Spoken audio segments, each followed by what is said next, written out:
पुत्री च द्वितीयं ब्रह्मचारिणी तृतीयं चन्द्रघण्टेति कूष्माण्डेति चतुर्थकम् पञ्चमं स्कन्दमातेति षष्ठं कात्यायनीति च सप्तमं कालरात्रीति महागौरीति चाष्टमम् नवमं सिद्धिदात्री च नवदुर्गाः प्रकीर्तिता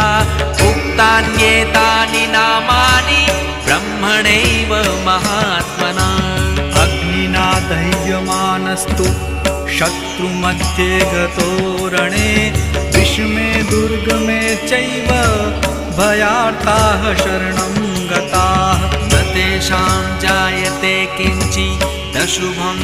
रणसङ्कटे नापदं तस्य पश्यामि